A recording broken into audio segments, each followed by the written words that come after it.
ચિંતન કરી રહ્યા હતા કે શ્રાવણ શ્યામલે પક્ષે એકાદશ્યામ મહાનિશી, શ્રાવણ શ્યામલે પક્ષે એકાદશ્યામ મહાનિશી. તો અહીંયા આપણે શ્રાવણનો અર્થ કાલે જોયો તો, એના પછી શ્યામલ પક્ષ એટલે શુક્લ પક્ષનો અર્થ જોયો તો, એના પછી એકાદશ્યામ, એકાદશીનો જે ભાવ બતાવ્યો એકાદશ ઇન્દ્રિયોનો એ આપણે જોયો.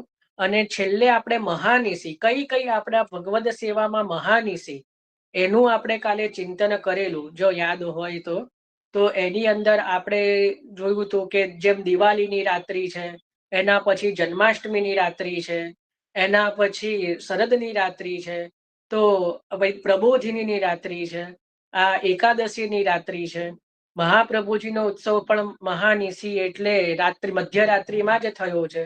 તો આ બધું આપણે કાલે મહાનિશીમાં ચિંતન કરેલું.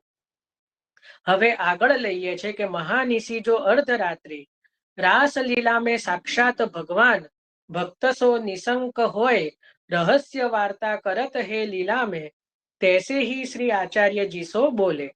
તો સાક્ષાત ભગવાન જે પ્રમાણે રાસની અંદર જે છે એ પોતાના ગોપીજનો સાથે બોલ્યા એ જ રીતે અહીંયા નિશંક હોય રહસ્ય વાર્તા શ્રી આચાર્યજી સાથે કરી. સો સગરે અક્ષર કહત હે, એ બધા અક્ષર અહીંયા કયા છે. યહા તાઈ શ્રી આચાર્યજી કે ઉપર ભાવ, એટલે આ જે છે આચાર્યજી ઉપરનો ભાવ કયો. અને અબ શ્રી ગોવર્ધનનાથજી, એટલે આ પહેલો શ્લોક જે છે એ તો શ્રી મહાપ્રભુજીએ લખ્યો છે, પણ ગોવર્ધનનાથજી શું બોલ્યા, શ્રીનાથજી શું બોલ્યા, તો એનો અર્થ અહીંયા બતાવે છે કે બ્રહ્મ સંબંધ કરણાત સર્વેશામ દેહ જીવયો સર્વદોષ નિવૃત્તિ. તો તહા ગોવર્ધનનાથજી કયો હે કે બ્રહ્મ સંબંધ કરાવો. તો કોનો કરાવો, તો સબ દેહ જીવ કો, એટલે જેટલા પણ દેહધારીઓ જીવ છે, જેને દેહ પ્રાપ્ત થયો છે, એ બધાને બ્રહ્મ સંબંધ કરાવો. તાતે શ્રી દામોદર દાસ ને ગુસાईजी सो कहो जो भक्ति मार्ग के विस्तार की आज्ञा है सो तुम करो. अज्ञानी जीव है या ही ब्रह्म संबंध ते दोष जाएंगे अंगीकार कराए. एक श्लोक में लीला आधे श्लोक में मार्ग की रीति इनमें सब आयो.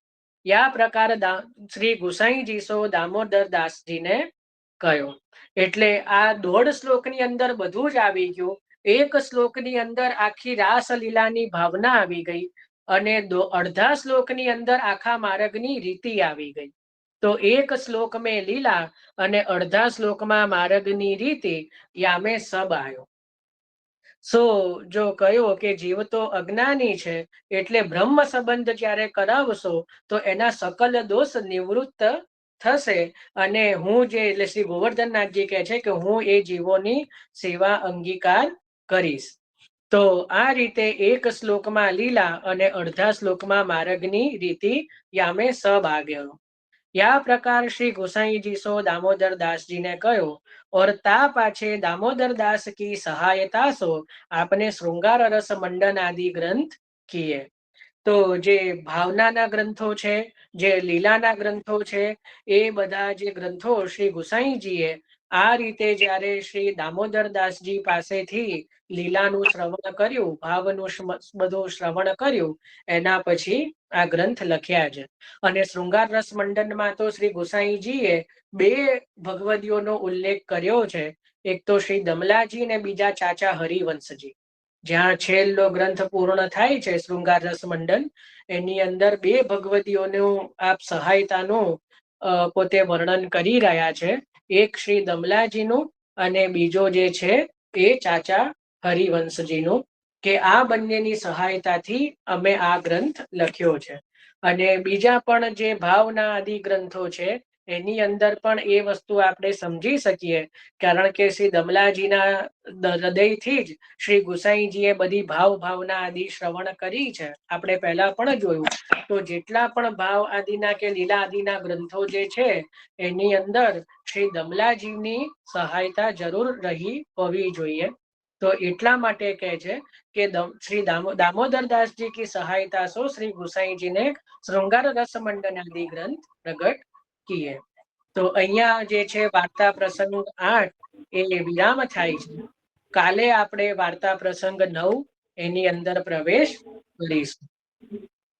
તો આજે આપણે અહીંયા સુધી આજનો સત્સંગ રાખીએ છીએ. કાલે આપણે વાર્તા પ્રસંગ 9 માં પ્રવેશ કરીશું. શ્રી વલ્લભાથી સખી જય. તો આમાં કોઈને આજે કઈ પ્રશ્ન કે કઈ બી ચર્ચા કઈ?